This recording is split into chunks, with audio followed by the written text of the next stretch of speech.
So hi at welcome muli dito sa ating channel. Ito na mga tol, One Punch Man Chapter 199. Syempre bago tayo magsimula, huwag kalimutang mag-subscribe at ilike ang video ito bilang suporta sa ating channel. Bali sa last chapter nakita natin na nilabanan na nga nila Sonic at Flashy Flash ang mga party ninja. Una ngang umatake si Wind at si Flame at tinarget nga nila si Flashy Flash. Pero talagang napakadali nga lang umiwas ni Flashy at nahuli nga ng sarili nilang atake ang dalawang ninja. Meanwhile si Sonic naman hindi akalain na siya nga ang uunahin ng napakaraming mga ninja, kaya talagang nabigla na nga lang siya sa napakadaming ataking tinanggap niya. Babanata na nga siya dyan sa likod, buti na lamang at talagang niligtas nga siya ni Flashy Flash. Hindi nga matanggap ni Sonic na tinulungan pa siya, pero mula nga dyan nagsimula na ngang lumaban ng sabayang dalawa. Napakatindi ng galawan nila at talagang biglang-bigla nga ang mga party ninja. At sinabi nga ni Flashy na kung magiging maganda yung investigation sa pagbabalik ng mga monster sa pagiging tao, maaaring ibukas nga raw ng founder ang mata niya at iba na nga raw yung sitwasyon. So bali ayan na nga ang mga nangyari sa last chapter at dito na mag-uumpisa ang chapter 199 ng One Punch Man. So patuloy nga rito ang napakabilis na galawan ng mga party ninja at patuloy nga nilang iniikutan dyan si Flashy Flash at si Sonic. At ano nga nila dyan, ano ba raw ang sinasabi ni Flashy Flash na pag binuksan ng founder ang mata nito? Narealize ba raw niyang si Flashy na talagang nomad sila at maaaring talagang gusto nga lang daw silang lituhin ito. Sabi naman dito ng isang ninja talagang hindi niya naintindihan, pero eto nga raw at panoodin nila kung papaanong manlito. Mula nga dyan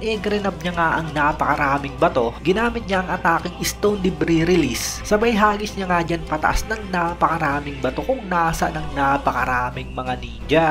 At mula nga dyan talagang napakabilis ng galawan ng mga ninja, ginagawa nga nilang tapakan ang napakaraming mga bato na yan para makagalaw ng mas mabilis, habang talagang nakahanda nga lang dyan sa babayang si Flashy Flash at si Sonic. Nabibigla nga sa mga pangyayari si Galewind at Hellfire. Isang araw yung 3-dimensional attack gamit ang mga debris. Tanging mga elite ninja nga lang daw ang nakakamaster niyan. At isang araw yan sa mga pinakamahihirap na teknik ng village nila. Sabay-sabay at talagang napakaraming atake nga ang sinasalag ni Flashy at Sonic. Habang sinasabi nga ni Sonic na pinapakitaan nga raw silang mga lower rank ng mga hindi coordinated na atake. At sabi naman ni Flashy Flash matandang tactic na nga raw yan. At mula nga dyan sabay buwelo niya nga, tumalon nga siya ng napakatindi kung saan talagang biglang-bigla nga yan si Sonic. At dito talagang sinugod niya nga ang isa sa mga ninja.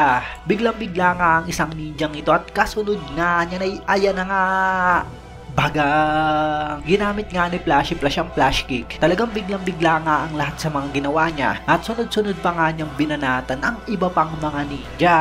Wasak nga ang napakaraming mga bato sa taas at inis na inis nga ang ninjang ito dahil sa winasak na nga raw yung mga tungtungan nila. Masyado nga raw mayabang yang si Flashy Flash at nagbato na naman nga siya dyan ng napakaraming mga bato. Pero mula nga dyan talagang parang dinaanan nga lang niya ni Flashy Flash. Napakabilis niya nga at kasunod nga niya ayan na nga, bagang! Isang napakatinding sipa na naman nga ang binitawan ni Flashy Flash ang ninjang yan at talagang biglang-bigla nga ito kung papaanong nakakagalaw ba ng ganyan niyang si Flashy Flash. At dito nga pinakita na sa paglapag nga niyang si Flashy Flash sabay-sabay nga ring bumagsak ang napakaraming mga ninja. Subali talagang napakabilis nga ni Flashy Flash at hindi na nga tayo nabibigla kung mas napakabilis niya nga kumpara sa mga ninjang ito dahil sa nakita naman natin dati na nagawa niya makipagsabayan kay Garo at Platinum S. At sabi nga rito ni Flashy Flash hindi nga raw ito kailangang matutunan sa village. Pag naging malakas nga raw yung simpleng ideya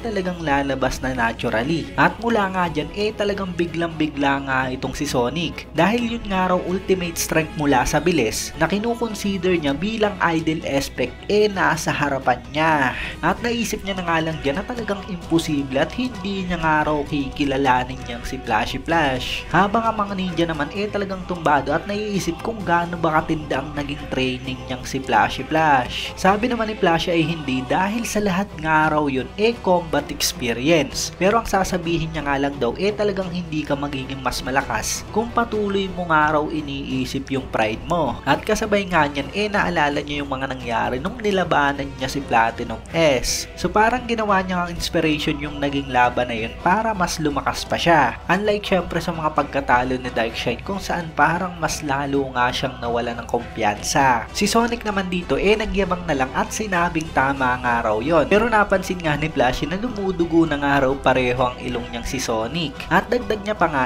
mukhang talagang lumalago raw yang si Sonic. Sagot naman ni Sonic wag nga raw padala yang si Flashy dahil lamang sa na-improve nga raw nito ng konti yung mga skills niya. At sa isip naman dito ni Wind talagang okay lang sa dalawang mag-comment sa pride ng isa't isa. At sumang-ayon nga lang yang si Hailfire. So bali ayan ang nakakabuan ng chapter at maikli nga muli ito. Tapos nakakalabanin ng mga party ninja kaya ang natitira na lamang ang Pounder. I-comment nyo na lamang sa baba kung ano ba ang reaction nyo sa chapter na to. Happy New Year sa inyong lahat. Baka naman paabutin nyo na ng 100k tong channel natin. Maraming salamat sa inyong panonood at mag-iingat kayo palagi. Bagang!